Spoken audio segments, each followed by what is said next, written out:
Geralda, tá, Geralda? Bom, gente, então hoje a gente entra na catequese número 7, né? A oração de Moisés.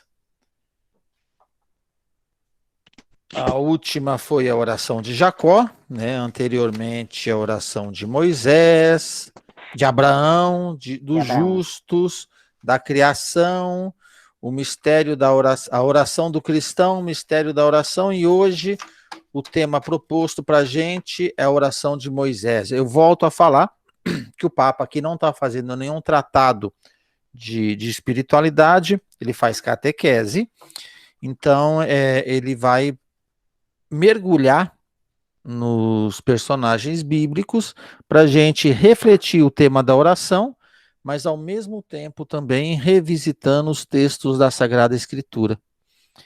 E a primeira perguntinha que eu coloquei para vocês, provocando, foi justamente essa, né? Quando o Papa começa a falar no texto dele, Deus nunca gostou de lidar com orantes fáceis. O que será que o Papa quis nos dizer com esta frase? Como vocês poderiam interpretar isso? Eu pensei nessas pessoas que rezam no automático, né? Sem se ligar, sem realmente se entregar à oração, a Deus, né? Por exemplo, tem gente que reza o terço, Ave Maria, babá. Então, eu lembro quando eu trabalhei como coordenadora dos arranha-céus aqui, a gente formou um grupo de terço. E tinha uma senhorinha que dizia que a mãe obrigava ela a rezar o terço toda noite. Okay. E ela falava o mesmo, rezava a primeira Ave igual, Maria. igual, né? Igual, né? Tá. Então, é assim, no automático, não ligado a Deus, né? Acho que eu penso isso, não sei. Quem mais poderia nos ajudar aqui? Depois que nós vimos a figura de Jacó, que nós vimos a figura de Abraão, né? E as outras figuras, até mesmo do cego de Jericó, no mistério da oração. O que será que o Papa quer nos dizer quando ele fala que Deus nunca gostou de lidar com orantes fáceis? Eu penso que, principalmente, as pessoas que procuram Deus quando necessitam. Nas horas difíceis, né? Assim, foi o que eu entendi. Ótimo. Que tem pessoas que... Pode falar, Geralda. Eu penso orante automático, né? Que vai saindo, não sabe nem o que está falando, às vezes esquece até o que está rezando. E aí, gente? Mais alguma coisa?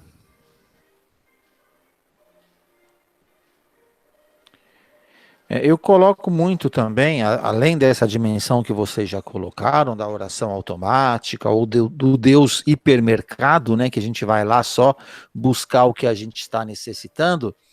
Quando ele fala também de orantes fáceis, se a gente for buscar na Bíblia, o povo complicado que Deus chama, né?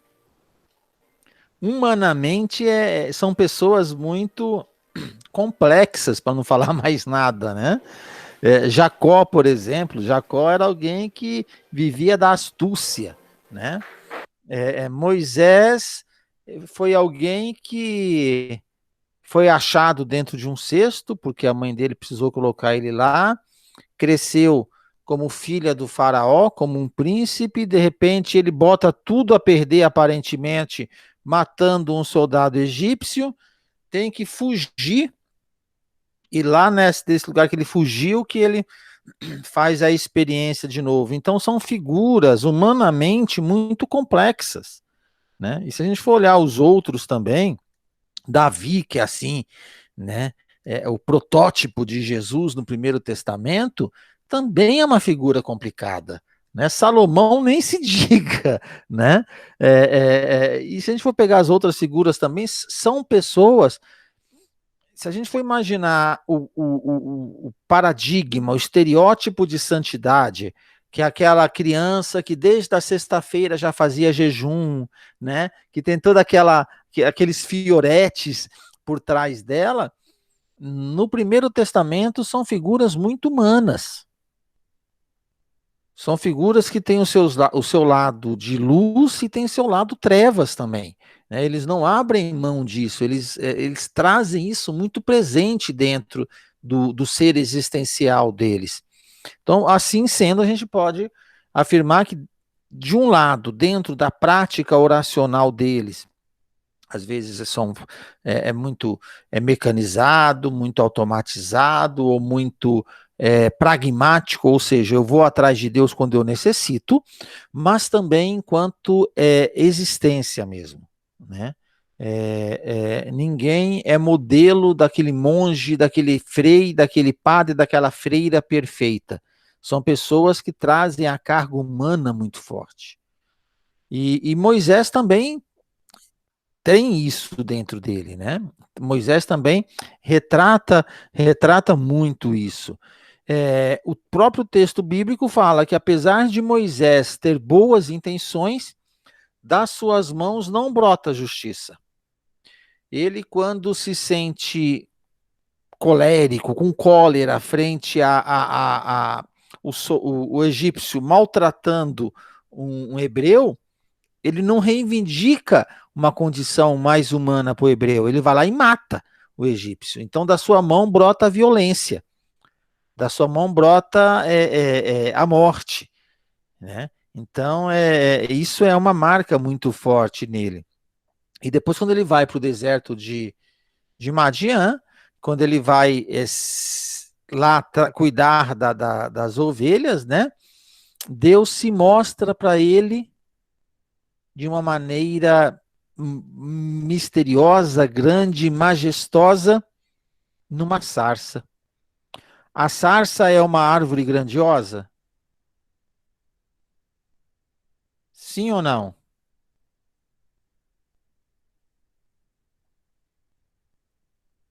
A sarça é uma árvore muito grande? Eu acho que não. Não, Virgínia. Mas é um arbusto, né? É um arbusto, uma árvore pequena.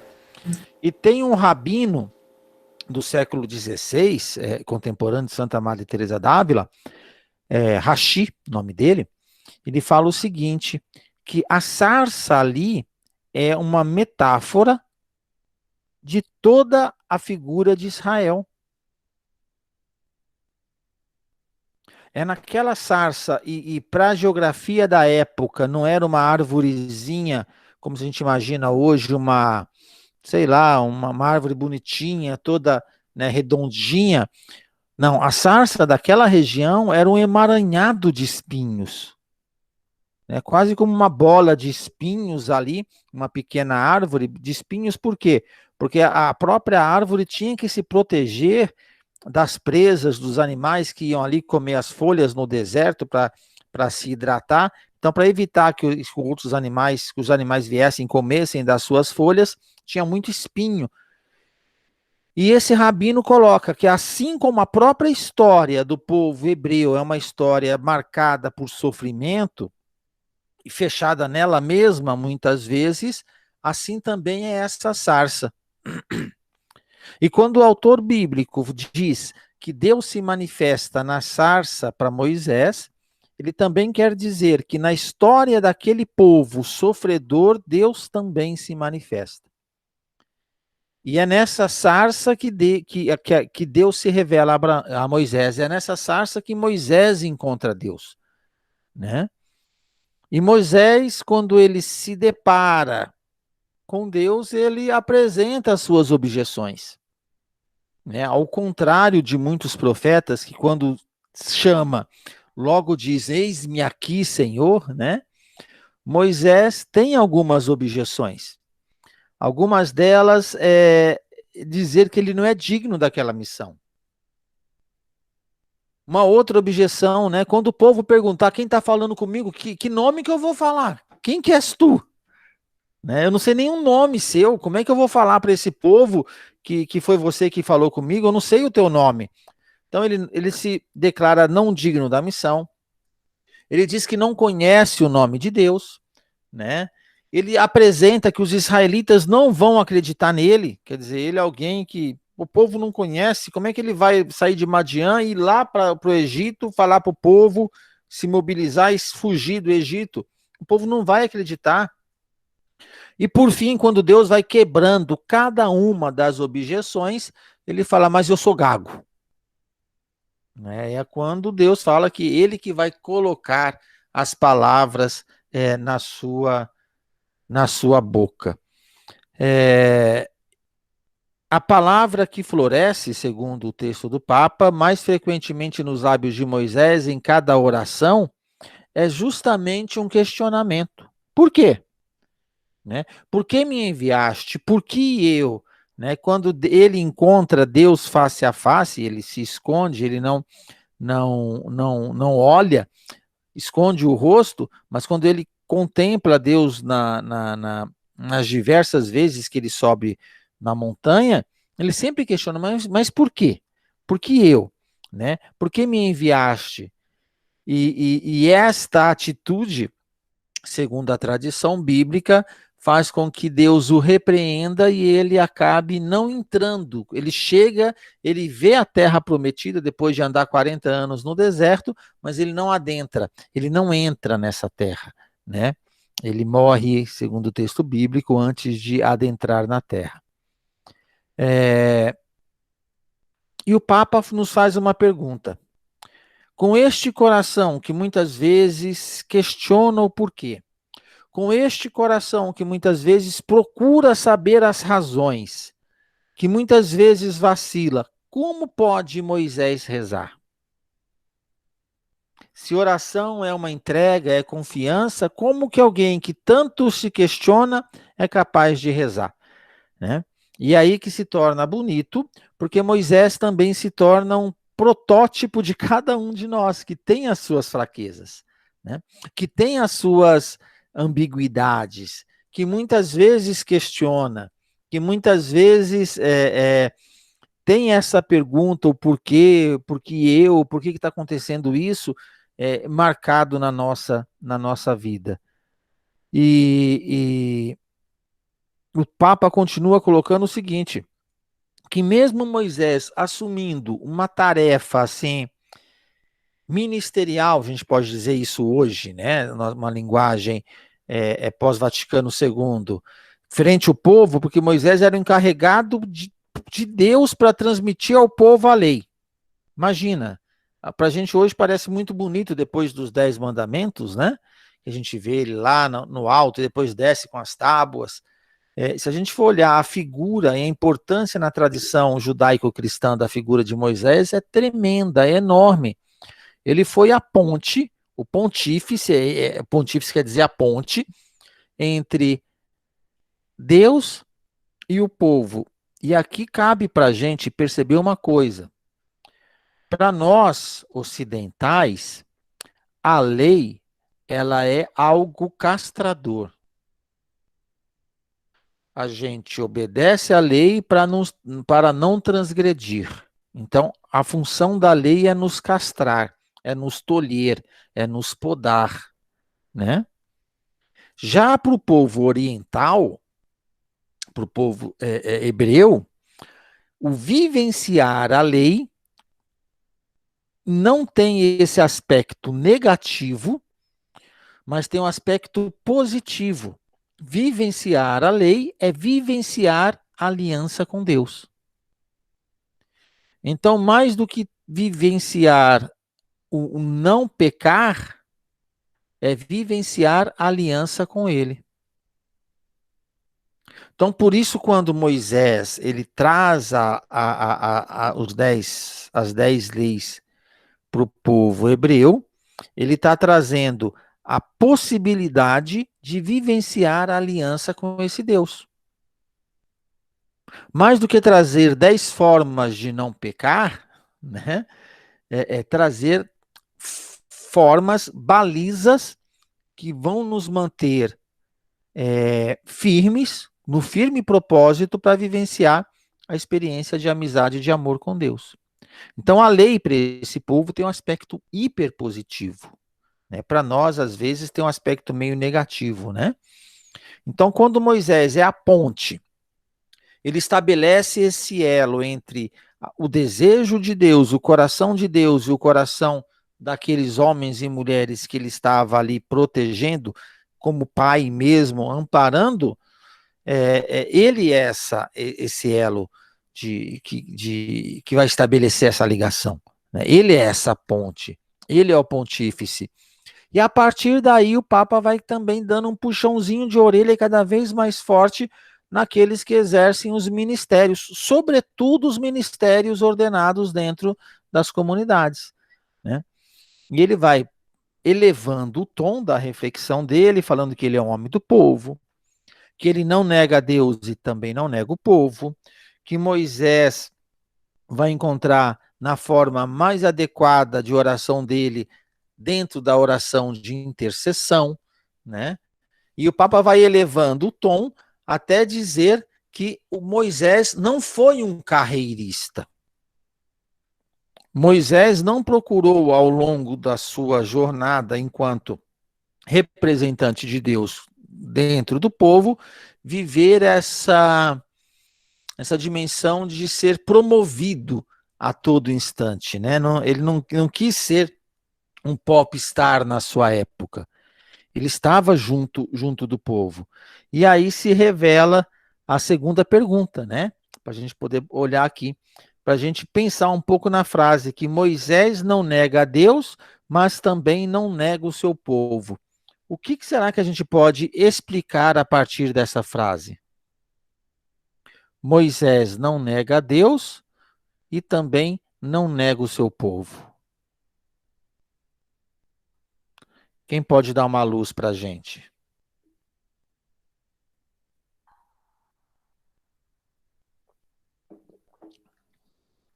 Hein, meninas? Deixa eu dar boa noite agora, né? Antes Ei, Ana, me desculpa, tá, Ana? Não, tudo desculpa bem? eu que cheguei atrasado, mas Imagina. eu tô levando uma coça com esse computador aqui. Mas eu acho que ele foi escolhido porque ele é uma pessoa que foi escolhido como intercessor, como se diz, né? Porque ele via realmente o que Deus queria e que o povo queria. Às vezes o povo nem queria, mas precisava. Então, não sei, para ter essa... Ele olhava os dois lados e guiava o povo, né? Ele não conseguia, não, mas ele tentava unir as coisas, o povo com a vontade de Deus, né? Com os mandamentos de Deus. Não sei se seria isso. Ótimo, por aí mesmo. Alguém mais? Eu penso que ele foi criado como egípcio. Ele era filho do faraó. Foi criado lá no meio deles. E aí, você falou que das mãos... Eu nunca tinha olhado por esse lado. Das mãos de Moisés brotou a morte. Mas, é assim, eu penso que na hora que ele matou aquele soldado, ele queria, a grosso modo, defender porque ele se via diferente. Ele via que ele era diferente do povo da casa dele, da família dele. Então, quando ele aceita, né, quando ele administra essa questão de levar o povo, ele não negou Deus, sou gago, eu sou baixinho, eles não vão me ouvir, ele deu desculpas, mas ele aceitou depois. Então, eu acho que nesse sentido, ele não negou a Deus, mas eu acho que está ligado com não negar seu povo, com a criação dele. Será que não? Porque ele era criado como um egípcio, e, no entanto, ele era hebreu. Isso, e quem que é o povo? Quem que é o povo dele, Denilda? O povo hebreu. O povo hebreu, né? E até mesmo quando esse povo dá as mancadas dele, né? Quando ele está lá no alto, junto com Deus, na montanha, quando ele desce, o povo está lá, fez um bezerro de ouro e está lá adorando esse bezerro de ouro, ele fica fuso da vida, destrói o bezerro de ouro, derrete aquele ouro, manda o povo beber aquela água lá depois, mas ele, junto de Deus, né? como aquele pai, aquela mãe que fica bravo com o filho, mas não deixa que o outro fale do filho, ele fala para Deus sobre o povo: este povo cometeu um grande pecado. Fez para si mesmo um Deus de ouro. Rogo-vos que lhe perdoeis este pecado. Caso contrário, apagai-me do livro que escrevestes. Ele chega até quase que a barganhar com Deus, né? Perdoa esse povo é teu. Você falou que esse povo é teu, perdoa ele. Também, se não quiser perdoar, aqui, ó, acabou aqui agora, né? Eu estou junto com o povo. Ele está junto com Deus, sim, mas ele está junto com o povo também. Ele consegue perceber a fraqueza daquele povo, ele consegue perceber as mazelas daquele povo, ele consegue perceber as debilidades, deficiências daquele povo, né? Como a Denilda disse, que é o povo dele, né? Que é o povo dele, que é o povo da origem dele, da fé abraâmica, né? De Abraão, Isaac e Jacó. Agora, a terceira pergunta que a gente coloca, depois dessa primeira, né, é até mesmo o que a gente entende por oração de intercessão. Eu queria que, para a gente entender um pouco melhor, a gente olhasse lá no Catecismo, no número 2635, 2635, diz o seguinte: dentro do bloco de oração de intercessão, diz: interceder é pedir em favor de um outro. Desde Abraão, é o próprio de um coração que está em consonância com a misericórdia de Deus. No tempo da Igreja, a intercessão cristã participa da de Cristo, da intercessão de Cristo. É a expressão da comunhão dos santos. Na intercessão, aquele que ora não procura seus próprios interesses, mas pensa sobretudo nos dos outros, Filipenses, e reza mesmo por aqueles que lhe fazem mal. Nesse mesmo por aqueles que lhe fazem mal, o autor aqui do Catecismo lembra Estevão, quando estava sendo apedrejado, diz que ele rezava por aqueles que estavam apedrejando ele, né? Então, quando a gente pergunta aquilo que Moisés rezava, o modo de oração dele, e que aqui o Papa quer trazer para perto da gente. Ele fala de Moisés para mostrar para a gente a debilidade, a fraqueza, a grandiosidade de Moisés, mas também qual o modo de oração que ele rezava, que é o modo de intercessão. O que será que a gente entende depois do texto e depois desse texto do Catecismo como sendo a intercessão? O que será que a gente pode dizer?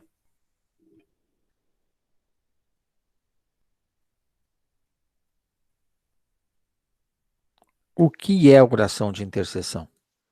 Pedir em favor de? Pedir em favor de, que mais? Igual você falou, é a ponte entre o intercessor para levar os pedidos do povo até Deus. Levar as intenções, que mais? Não é só pedir, tem que fazer alguma coisa. Além de pedir a Deus, então, né, ajudar mais na realidade ali, né? Fazer uma coisa mais efetiva, né? Que mais? As tuas saídas. Ótimo, que mais? Eu acho que é você ter compaixão também, né? Aquela pessoa que está necessitada, pode ser de algo físico, mas também uma palavra, né? E como é difícil isso, hein, Virgínia? É. O texto do Papa fala o seguinte aqui, olha, no penúltimo parágrafo, na segunda frase: embora experimentem as falhas das pessoas e a sua distância de Deus, estes orantes não as condenam nem as rejeitam. Moisés conseguia perceber esse povo longe de Deus, ele até se irritava com isso, mas ele não rejeitava esse povo era dele. Esse povo é seu e Deus também é seu. E ele fazia esse meio de campo, vamos dizer assim, usando uma expressão, né, mais popular, fazia essa ponte. Frente a um evento como ontem lá em Santa Catarina. Horror, né? Pois é. Nossa. Como interceder por aquele jovem? Ali fala que a gente pode ficar com raiva, mas não pode condenar. Ou vamos entregar ele para o caramunhão, né? Se você não pode condenar, como é que faz? A velha expressão bandido bom é bandido morto. Tem isso mesmo. É complicado dentro dessa questão da intercessão, né? Onde nós amamos o pecador e odiamos o pecado. Como trabalhar esse resgate? São João Bosco dizia que no coração de cada homem, de cada mulher, tem um fio dourado e resta-nos pegar a ponta desse fio dourado para conseguir puxar e levar esse encontro com Deus. Ou tem hora que a gente pode falar assim, não tem fio dourado nenhum aí dentro desse peito, não. Né? Ser intercessor é justamente isso. É olhar a outra pessoa, não julgar. Acolher na misericórdia como Deus acolhe, não ser nenhuma poliana que acha que tudo é perfeito, tudo é muito bom, tudo é jogo certinho. Do contente. Como é que é? O jogo do contente. O jogo do contente, né? Mas muita oração. É muita oração, sim, né? Sim. Porque não é a nossa ótica, né, Aide? Não. Porque a nossa ótica de Deus. A nossa ótica leva à condenação. A nossa ótica leva para pedir a justiça, assim como Moisés, no começo da vida dele, ele fez. Né? A nossa ação primeira talvez seja essa, de procurar, em vez da justiça, procurar a violência. Deixar falar o lado humano, né? Deixar o lado humano falar mais forte. Não é isso que Deus quer, né? Sim. E talvez seja o lado mais natural, né, Aide? Talvez seja o lado mais natural, meninas, esse lado humano que a gente quer agir e reagir frente a uma violência, né? E no último parágrafo, o Papa coloca: Moisés exorta-nos a rezar com o mesmo fervor de Jesus. E fervor aqui, como a Ana colocou, não é simplesmente devoção. Não. Fervor aqui é muito mais do que isso, né?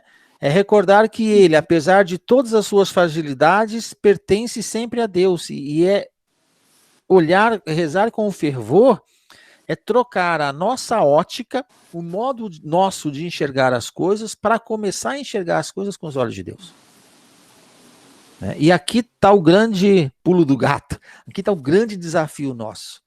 Aqui está a grande graça que a gente deve pedir no dia a dia. E como todo texto do Papa, no final vem a cepoada grande, né? Ele coloca: e quando temos vontade de condenar alguém e nos irritamos interiormente, a nossa atitude deve ser de interceder por ele. Uhum.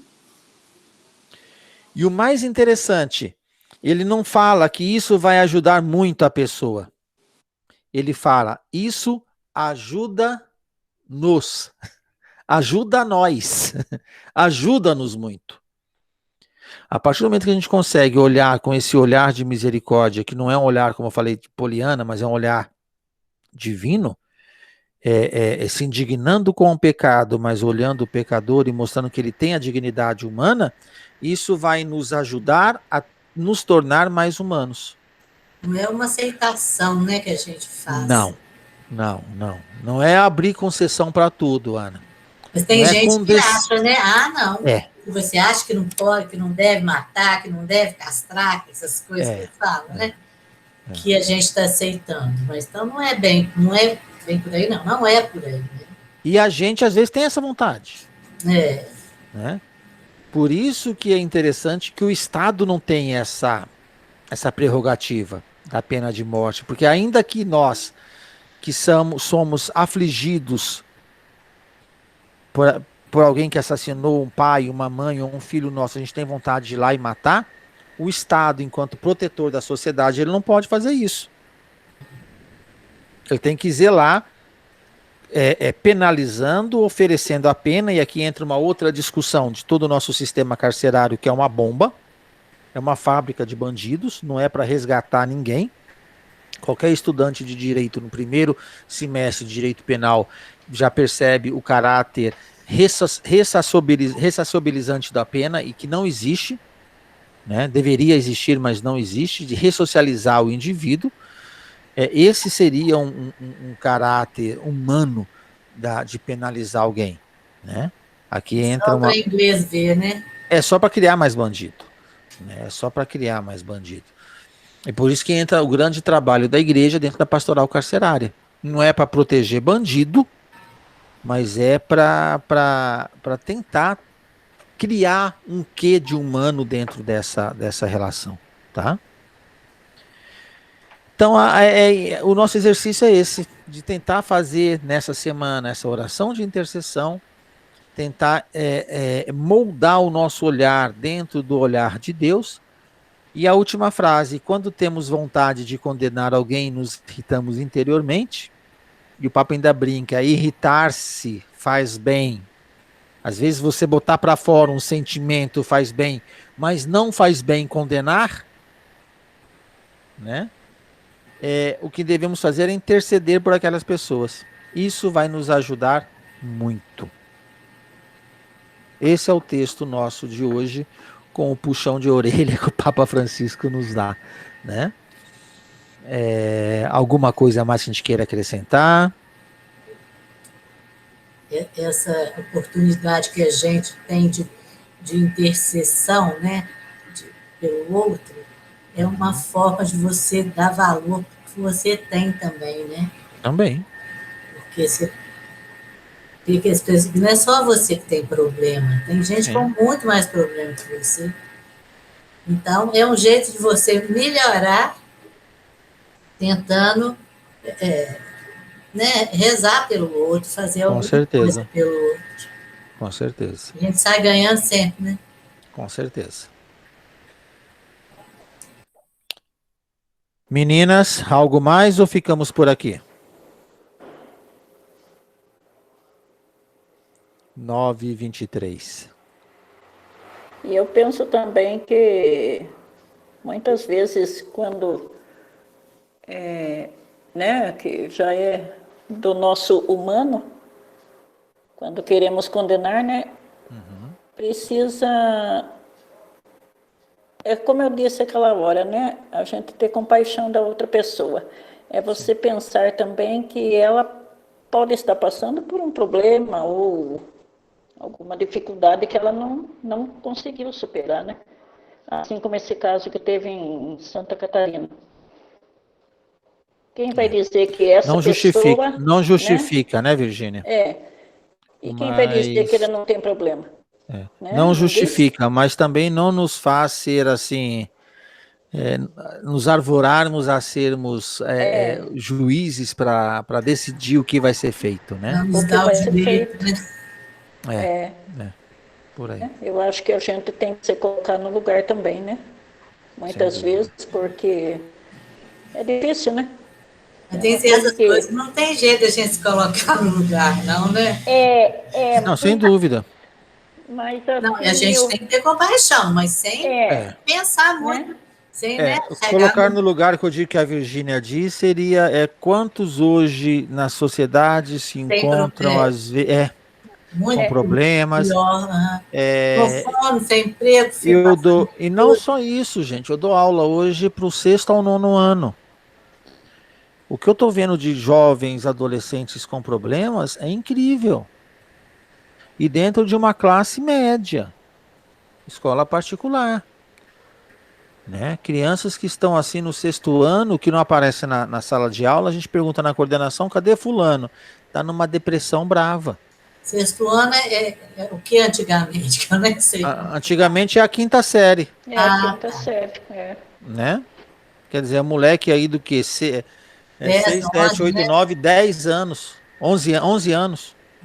Então, mas e o porquê que essas crianças são assim? Pois é. Não é verdade? Por quê? por que elas buscam tanto fugir de casa, usuários de droga? Em São José dos Campos, há 3 anos atrás, tinha um menino de 12 anos, coroinha na paróquia, a irmã dele coroinha também, o pai engenheiro, a mãe engenheira, moravam no 11º andar de um prédio. Um dia ele gritou o pai, gritou a mãe, na hora que o pai e a mãe chegou no quarto, ele correu e pulou pela janela. Nossa, isso. Né? E um menino que aparentemente... Não tinha nada, né? Tranquilo, não tinha nada. Né? Então você vê as fotos depois dele na paróquia, é de cortar o coração. Quer dizer, e às vezes a gente busca uma perfeição também, social, né? Não estou dizendo que foi isso, mas a gente procura isso e esquece de olhar o que há de a gente liga mais muito humano, porque né? Esquece de ouvir as pessoas vão pensar, né? Como que a gente tem que se comportar, o outro vai falar. E qual que é a dor do outro, né?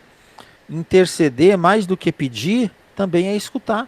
Com certeza. No meu curso de catequese, eu brinco muito. Eu falo que nós, enquanto igreja, nós temos muitas respostas.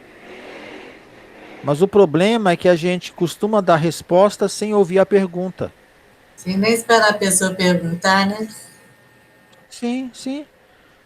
Olha para você ver as pregações nos finais de semana nas nossas igrejas.